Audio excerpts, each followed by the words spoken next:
Luka Mtakatifu 5:36 mpaka 39. Akawaambia mithali, hakuna akataye kiraka cha vazi jipya na kukitia katika vazi kuukuu, na kama akikitia amelikata lile jipya, na kile kiraka cha vazi jipya akilingani na lile vazi kuukuu. Wala hakuna mtu atiaye divai mpya katika viriba vikuukuu, na kama akitia ile divai mpya itavipasua vile viriba, divai yenyewe itamwagika na viriba vitaharibika, lakini divai mpya sharti kutiwa katika viriba vipya. Wala hakuna anywaye divai ya kale akatamani divai mpya, kwa kuwa asema, ile ya kale ndiyo iliyo njema. Amen. Naomba tukae.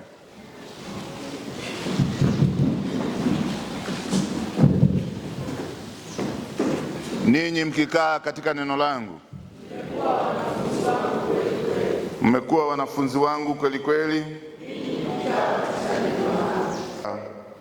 Luka 5:36, eneo ambalo Bwana Yesu anawaambia wale Mafarisayo kwa mithali. Anaongelea habari ya kiraka cha vazi jipya kwenye vazi kuukuu. Anaongelea viriba na mvinyo mpya na mambo yanayofanana na hayo. Lakini niwarudishe nyuma kidogo. Bwana Yesu kila mahali alipotaka kutimiza kilichomleta duniani, alikutana na ukosoaji mkubwa sana,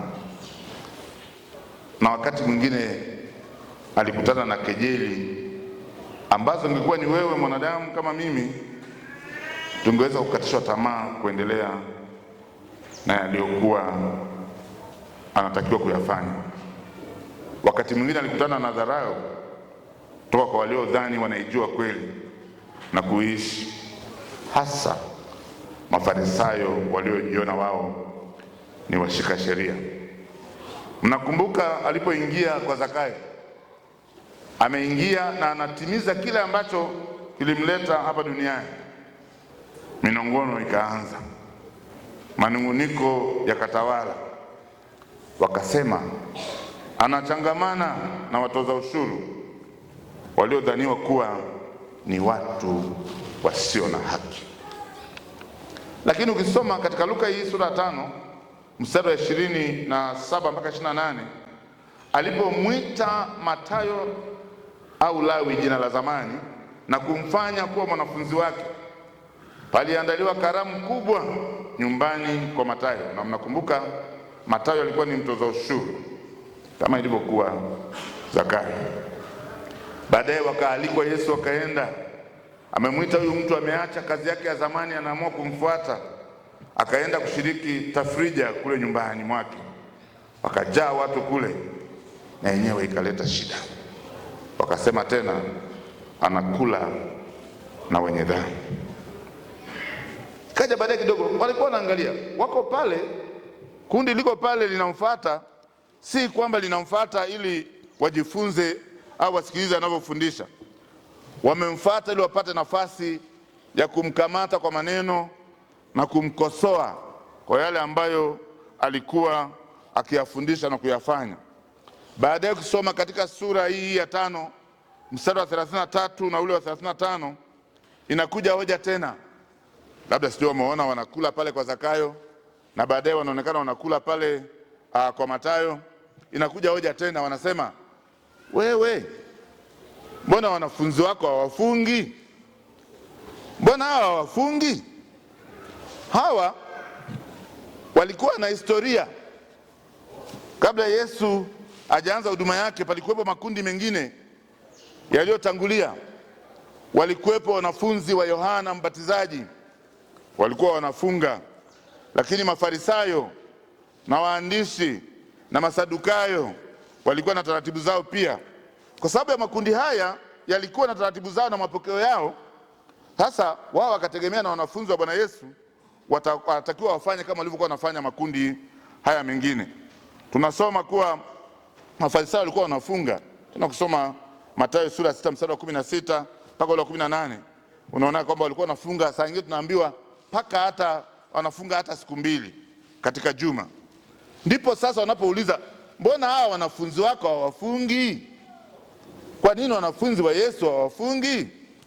Ndipo Yesu anaanza kuwajibu, akawaambia kwa njia ya mithali, hakuna akataye kiraka cha vazi jipya na kukitia katika vazi kuukuu, na kama akikitia amelikata lile jipya, na kile kiraka cha vazi jipya hakilingani na lile vazi kuukuu, hakitapendeza.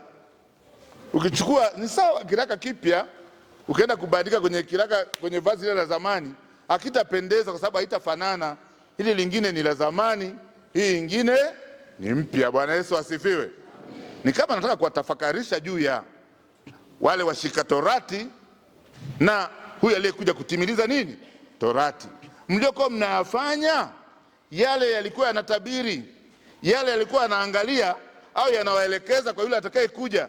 Sasa amekuja yule mpya, kwa hiyo amekuja kutimiliza kile mlichokuwa mnakifanya. Anawaambia huwezi kuweka kiraka kwenye vazi jipya.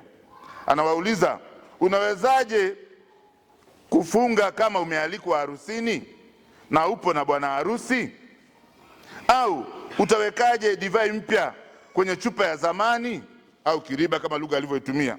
Tunapaswa kuimarisha imani kwa makundi mbalimbali, tangu makundi ya watoto wa Sunday school, makundi ya vijana, malezi ya kina mama, malezi ya kina baba kama yameanza katika usharika huu, na kudhihirisha upendo katikati yetu. Lakini umoja uendelee na utamalaki. Tusije tukaweka viraka kwenye vazi jipya. Bwana Yesu asifiwe.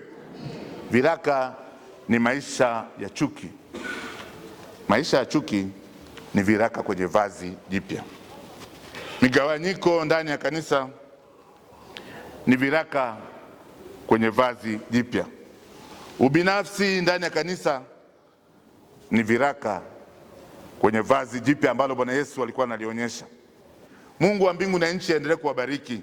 Mnapoendelea na safari hii ya maisha ya imani ya kumtumikia Mungu, mchukue tahadhari, msije mkaweka viraka vikuukuu katika nguo mpya. Na Mungu wa mbingu na nchi awabariki tangu sasa na hata milele. Amen.